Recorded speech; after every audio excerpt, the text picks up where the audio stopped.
episodes are designed for you to get to know your hosts. We have three main hosts here. Myself, I'm Doug. We've got Peter and Bernie. And so this is a getting to know your host episode. So Peter, you want to go ahead and kick this one off? Oh, I'd love to, Doug. Thank you so much. Okay, first question. Bernie, who are you? I am Bernie Gonzalez. And where are you from? Well, I'm right outside of Chicago. And if you grew up in Chicago, you can't say Chicago, even if you live in the suburbs. You have to say outside of Chicago. If not, it's 106 miles to Chicago. We got a full tank of gas, half a pack of cigarettes. It's dark, and we're wearing sunglasses. Hit it. Bernie, what makes you you? comics, movies, 80s and 90s TV shows. That scene in Cable Guy in the intro, if you've ever seen the movie where Jim Carrey they're doing the beginning credits and he's essentially a latchkey kid.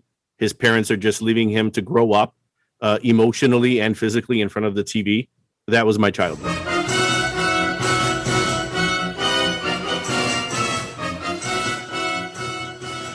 All right, Bernie. So what is your pop culture big bang from which all of your love of pop culture expanded outward from?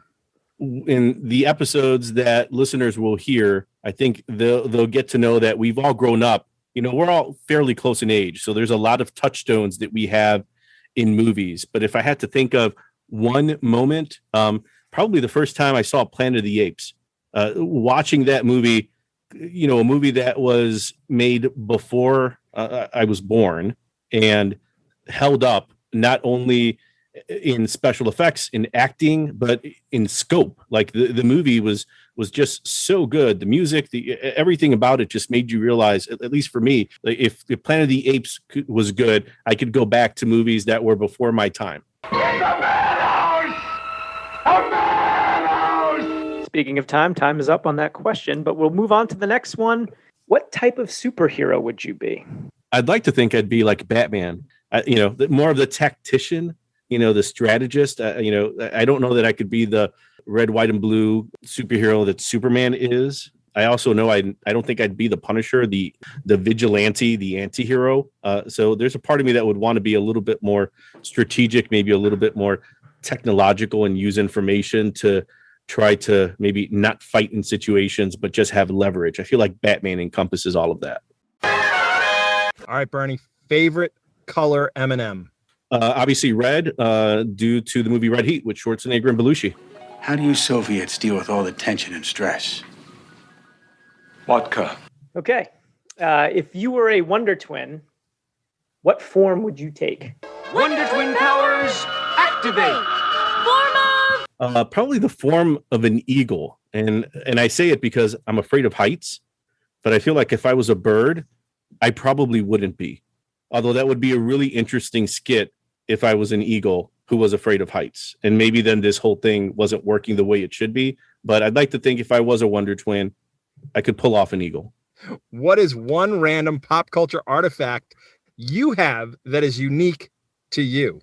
In the world of custom action figures, I have a custom Kolchak the Night Stalker figure in the style of the old Remco Universal Monster figures. So it's, it has barely any articulation, and it probably has putty on it to make it look, just like the seersucker suit, the hat that Kolchak is known for in Kolchak the Night Stalker. So while it may not be 1,000% unique to me, the very talented custom toy maker that made it did have 2 or 3 others. But I'd like to think I was probably one of very few people who was willing to shell out hard-earned money for a barely 5 points articulated Kolchak the Night Stalker action figure.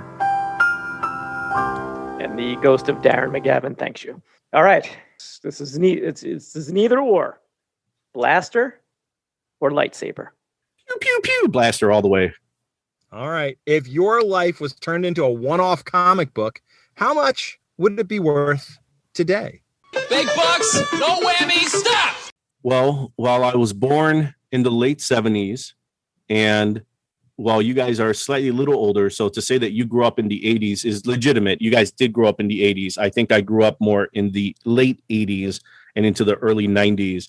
And when I think of comic books in the 90s, I would probably be polybagged with a foil hologram cover that's embossed with a random like Fleer action figure card, trading card, which means that I probably would be worth 25 cents because they printed like hundreds of thousands of those. So they're worth absolutely nothing.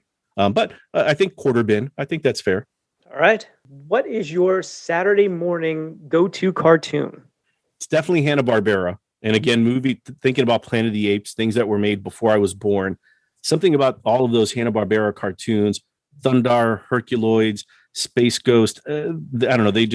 They meant a lot to me growing up, just like Ultraman and Spectre-Man, watching them before school and just being able to kind of take my imagination with me to school. I had a big imagination growing up, and I'd like to think I still do.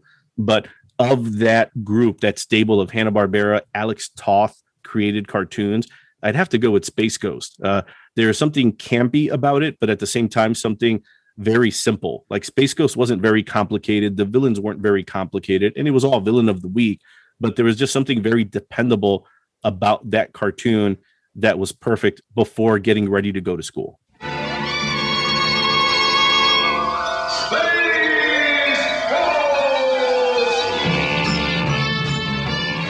Okay, Bernie, what was your first R-rated movie that you remember seeing in the theater? Since I wasn't really allowed to go to theaters till just about junior high, maybe even like freshman year, like I remember seeing Street Fighter with Jean-Claude Van Damme into theater. Like that's one of the movies that I was given the choice to go. Like my parents, like, you can go to the theater with your little brother. What do you want to do? I want to see Street Fighter or The Phantom or The Shadow. Like those were movies. But when I think of rated R movies, it was probably Last of the Mohicans. Like I think that was like 92, and I think I saw it because I got away with it with one of our history professors. This is elementary school, high school. He was talking about just American history, early history, and it's like, oh, you know what? Like I'm going to check this out, and I got away with it because it was that. And I think my parents just didn't know the wiser. They're like, all right, well, we don't care about the rating. This is essentially a homework assignment, so let's just drop you off. And I don't remember being asked my age. I don't remember being asked if there was an adult with me. I just kind of like, hi, I'd like a ticket for Last of the Mohicans, please. No matter what, just stay alive. I'll find you. And then I just went in and saw the movie. Stay alive, no matter what occurs. I will find you. No matter how long it takes, no matter how far. I will find you. Excellent. All right. We're bringing it home. Last get to know you question. Are you the hero, anti-hero, villain, sidekick, supporting character?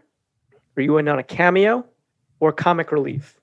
I want to be the cameo. I want to be that perfect, 70s sitcom cameo where you kind of look at the camera and the studio audience starts clapping, and then at the beginning of the intro, like in Happy Days, they're like, and special guest, Bernie Gonzalez. And then, I just kind of do one of those finger guns to the camera and then just, get the applause track to kind of kick in. That's where I want to go with cameo. And that's when to grow on. All right, well, there we are. That's our mini episode of Getting to Know Us, and that was one of our great hosts, Bernie Gonzalez. Make sure you stick around and listen to all our podcasts here at Fan2Fan. So to find us, go on fanpodcast.com. You can check us out on Facebook, Instagram, Twitter. We're all over the place. Fan2Fan Podcast, and we'll talk soon.